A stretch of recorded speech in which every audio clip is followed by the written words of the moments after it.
Selamat pagi, siang, sore, atau malam.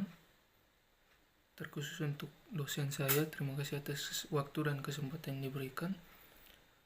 Pertama-tama perkenalkan saya Alvaro Michael Gomis dengan NIM 67 2023 181. Pada kesempatan kali ini saya akan mengerjakan tugas jaringan komputer yang diberikan oleh dosen saya, yaitu tentang membuat skema alamat IP dengan VLSM untuk salah satu studi kasus. Jadi di sini yang pertama diberikan sebuah blok alamat jaringan dengan 10.11.12.0. Nah, kemudian jaringan FTU KSW ini membutuhkan yang pertama 4 IP untuk koneksi WAN, 6 IP untuk server farm, 56 IP untuk VoIP phone, dan 41 IP untuk lab komputer. Ada 12 buah lab komputer. Nah, pertama-tama kita akan mengurutkan terlebih dahulu dari IP yang terbesar ke yang terkecil. Mengapa demikian? Karena agar penyusunan skema suatu jaringan itu dapat berjalan dengan baik. Jadi tidak ada error atau hal-hal lain yang bisa merugikan server atau jaringan. Nah, jadi pengurutannya itu kita dari yang terbesar, yaitu 56 IP untuk VoIP phone, kemudian 41 IP untuk lab komputer, lalu 6 IP untuk server farm, dan 4 IP untuk koneksi WAN. Nah, jadi di sini saya sudah bikin template untuk subnet keempat IP tersebut, baik itu VoIP phone, lab komputer, server farm maupun koneksi WAN. Nah, yang pertama kita akan lihat subnet untuk VoIP phone. Jadi VoIP phone ini tadi kan ada 56 IP. Nah, kita harus pakai alamat IP yang angkanya itu berada di atas 56. Jadi di sini yang saya pakai adalah VoIP phone ini membutuhkan 64 alamat IP, di mana 64 itu subnetnya adalah 26,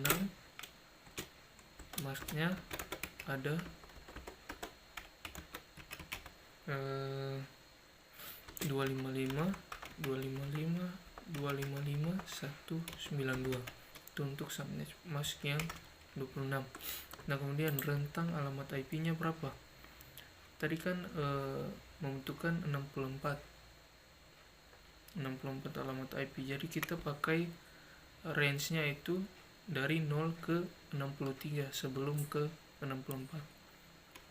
Di sini 10, 11, 12, 0 sampai 10, 11, 12, 63. Nah, agar servernya itu bisa terbang. Nah, network ID-nya yang mana? Yang pertama ini, yang 0 ini. Jadi kita tulis sini 10, 11, 12, dan 0. Nah, broadcast-nya yang 10, 11, 12, dan 63. Oke. Jadi skema untuk VoIP phone sudah jadi, sudah bisa. Nah, kemudian kita masuk ke subnet untuk 12 lab komputer. Jadi di sini setiap lab saya memakaikan subnetnya 26. Karena angkanya tadi 41, kita harus pakai yang 26, yaitu 64 IP, agar semua jaringan atau server itu bisa terhubung dengan baik.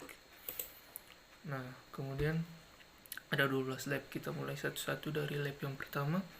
Di sini alamat IP-nya yaitu 10, 11, 12, 64.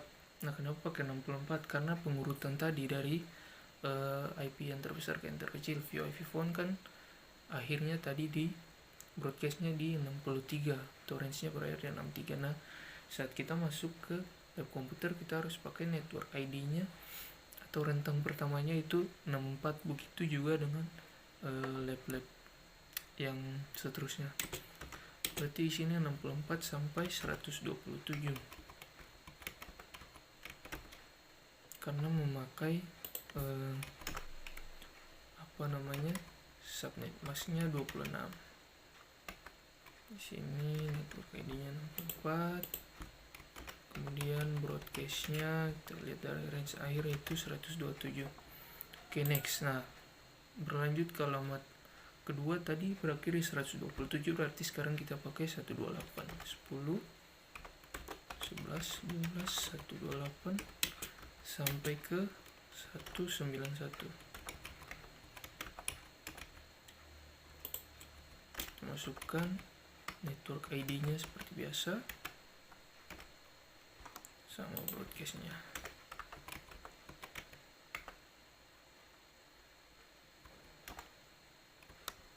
Nah, agar lebih memudahkan, kita copy saja.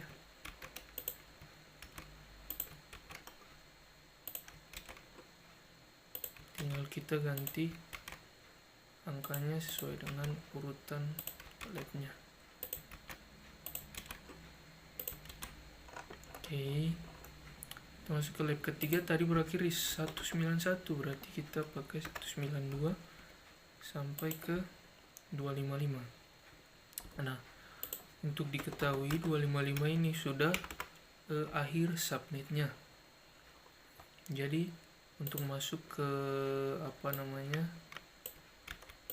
ke lab keempat, kita akan mulai range-nya dari 0 lagi karena sudah selesai.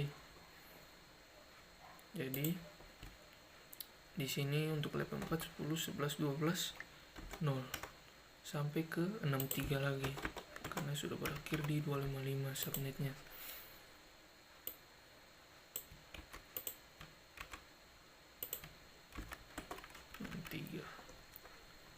Nah, kemudian di sini 64 lagi.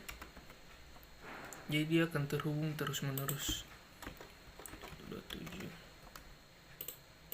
Sini 64. Sini 127. Oke, setelah 127 kita pakai 128 ke 191 lagi.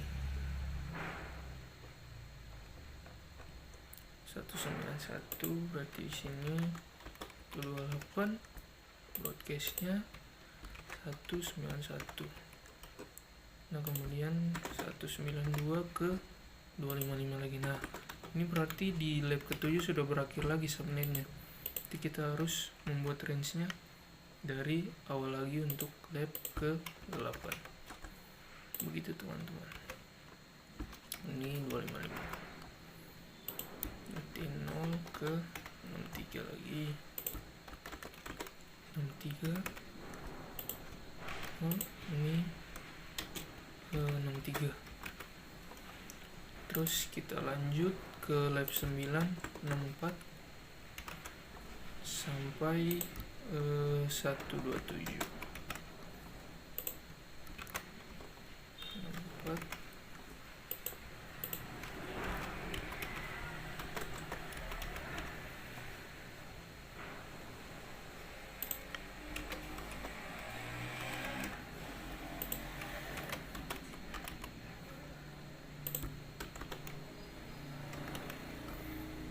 92 ke 255.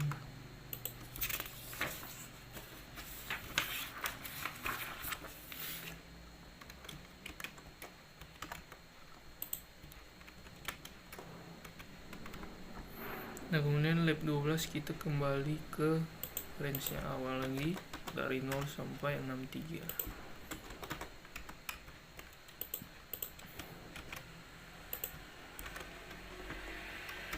Nah, perhitungannya sudah selesai untuk bagian lab komputer.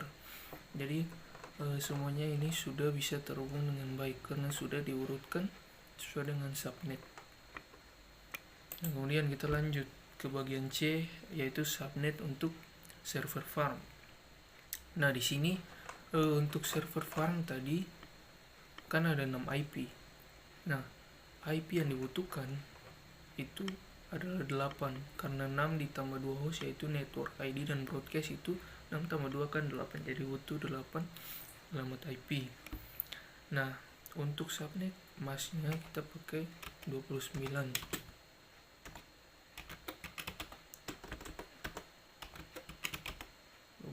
Berarti masknya 255 248. Nah, kemudian untuk tentang alamat IP-nya, kan tadi untuk subnet lab komputer di lab ke-12 itu dia berakhir di sini, di 63.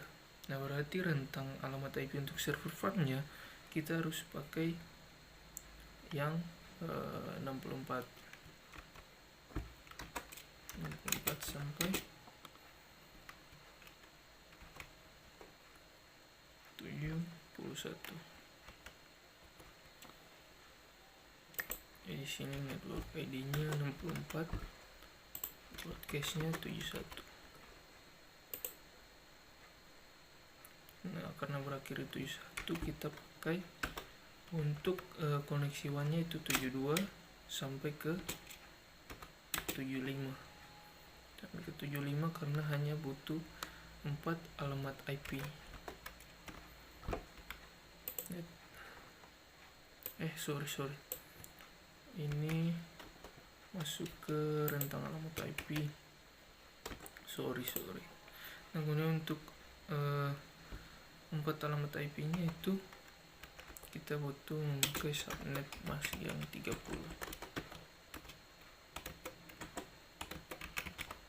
Masknya 255. Nah, ini berakhir di 252. Ini subnet yang ke-30 ini berarti sudah selesai. Sudah selesai untuk alamat IP-nya sampai di 30 saja karena itu batasnya.